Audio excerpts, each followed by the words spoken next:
is Jennifer Moss coming to you live from the Green Ridge Forest, the center of a brewing controversy between wildlife conservationists and loggers who would like to have this area leveled.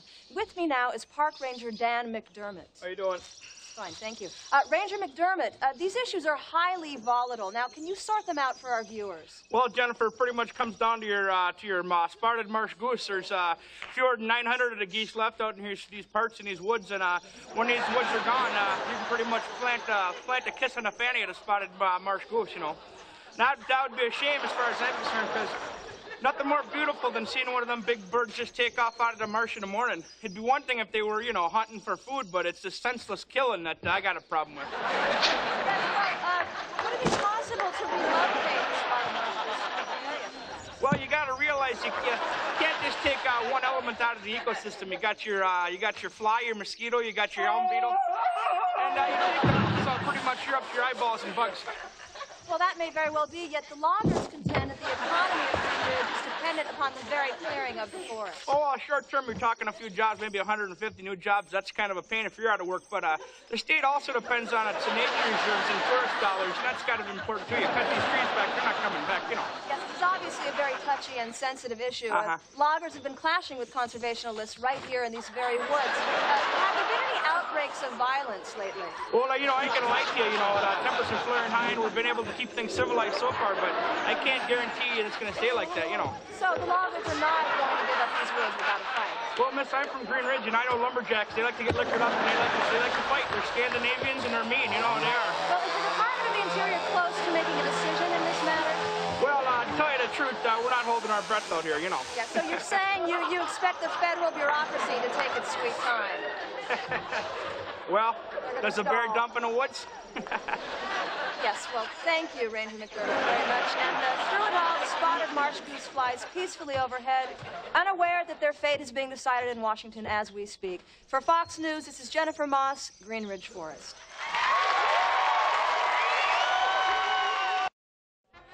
Okay, thank you, Roger. Halftime is almost over, and we're going to try to get some last-minute instructions from the coach. We're going to try to get a word from him right now.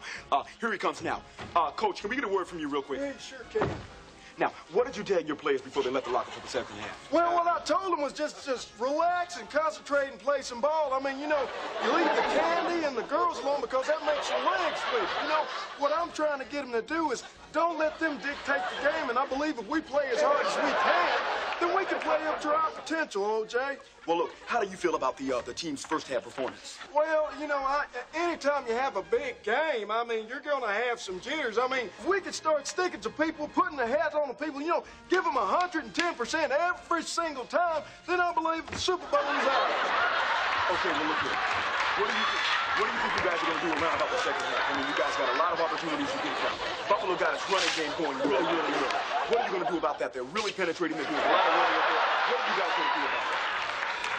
Well, what we're going to do is play some control-type offense. I mean, we got to keep the ball from them in the second half. I mean, you know, we got to passing game and, you know, open that up. I mean, because if we don't do that, and I know it's hard for you to hear me, but we'll get a few breaks and we'll be fine. You know, but as you know, this game is a game of ups and downs, so we're going to go out there and get the momentum going for us, you know?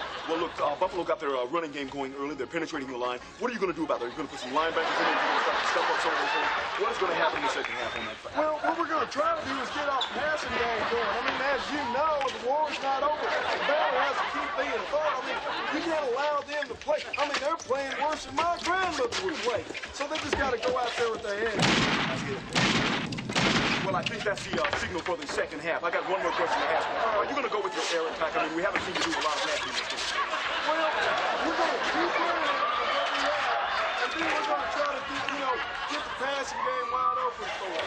Well, thank you, Coach. I'm going to have to go ahead and wrap this up. OJ. Roger, back to you. We're going to be looking forward to a great second half of football.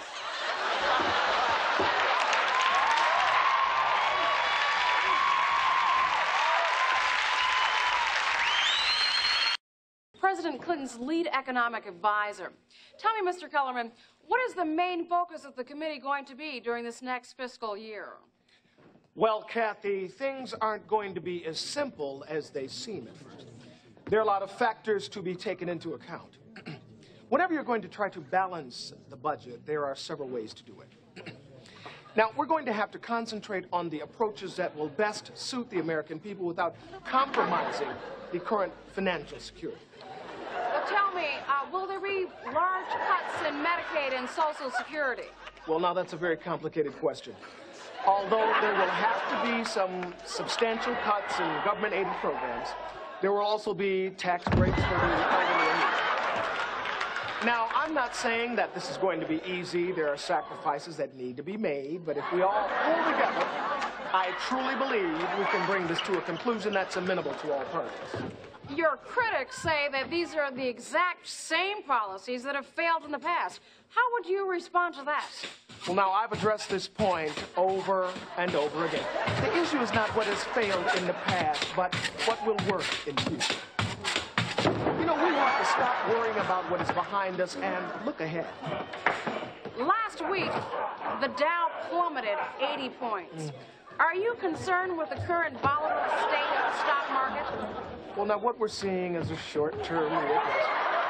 The stock market is traditionally influenced by world events. Recent troubles in the Middle East, the decline of the Deutschmark. You're bound to see some temporary instability. What sort of a timetable are we looking at here? Well, these things can't be rushed. You must be patient. Let the current recession run its course. And then we will be ready to tackle this problem with total equanimity. In closing, Mr. Kellerman, can this plan work? Can this council make a difference? Well, let me just say this. We know that there are people out there who are hurting. I can stand up here all day and say, things are going to get better. But see, that's not going to help that man in Trenton, New Jersey, who just lost his job. We'll put our best minds to the task and then run it up the flagpole and see if it's wearing panties. Thank you, Mr. Kellerman. We certainly wish you luck with that. This is Kathy Williams reporting from the White House.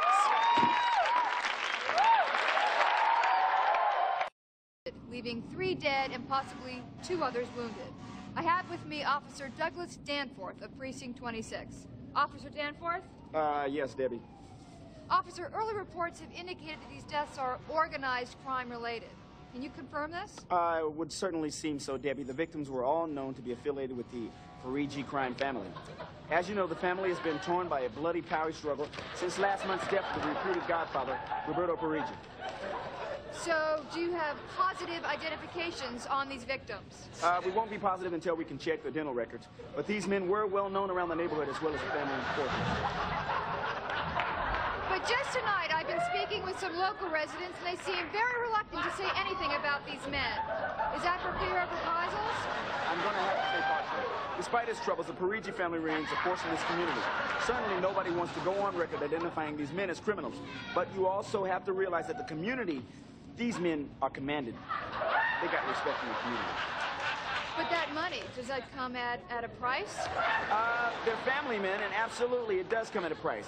We're talking business loans at up to 50% interest, and believe me, if you didn't pay on time, you won't be very lucky. I see. Do you have any leads on who might want these men dead? Right now, our best guess is it was an inside job, perhaps linked to the reports that an internal battle... So wait a second. Do you see these deaths as the end of a bloody power struggle or just the beginning? Rival organizations may see this as their chance to rid themselves of the Parigi family once and for all. So what you're saying is the community can rest easy tonight? I wish I knew, Debbie. In the meantime, residents in the community will surely feel increased police presence. We're on top of the matter, and I'd like to stress that nobody in this community has anything to fear. Thank you very much, Officer Danforth. Again, 3 are dead, 2 are wounded, and the culprits are still at large. From the corner of Anderson and Wilder, this is Debbie Woodruff.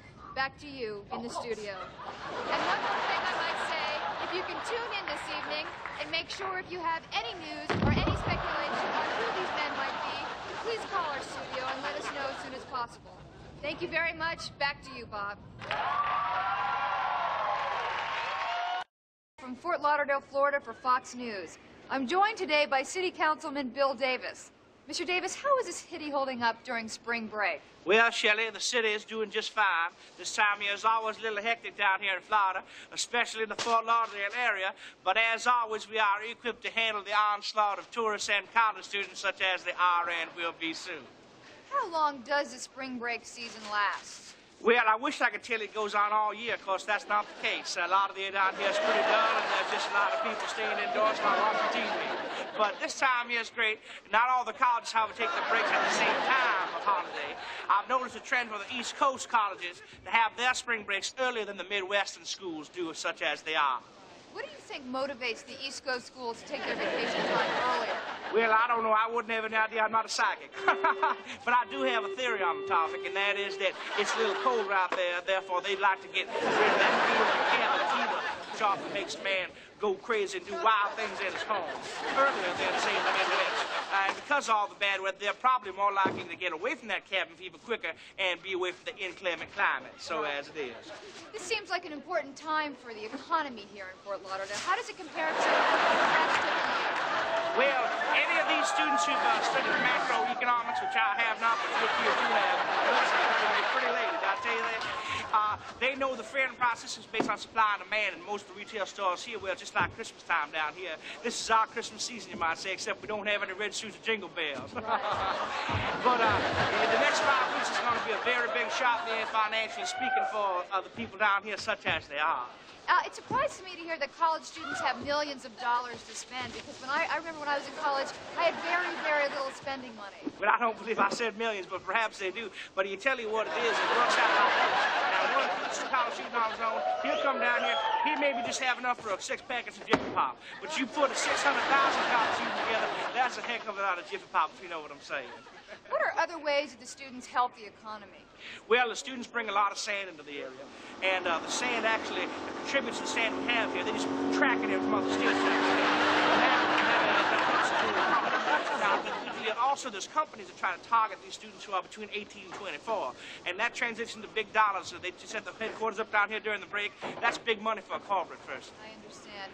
Well, Mr. Davis, I thank you for your time and hospitality. Well, thank you, Shelley. You're pretty as a peach. Did I tell you that? I like them earrings. My gal has a pettish like them. Well, I bought them here in Fort Lauderdale. Did you? Well, that's good. They They're probably made by one of our local craftsmen. Oh, well, they were. That's what they said. All righty. Well, thank you, Mr. You take care Davis. now. And as you look around the beach, you'll see a lot of fun and a lot of excitement. I'm Shelley Miller here at Fox News. Back to you.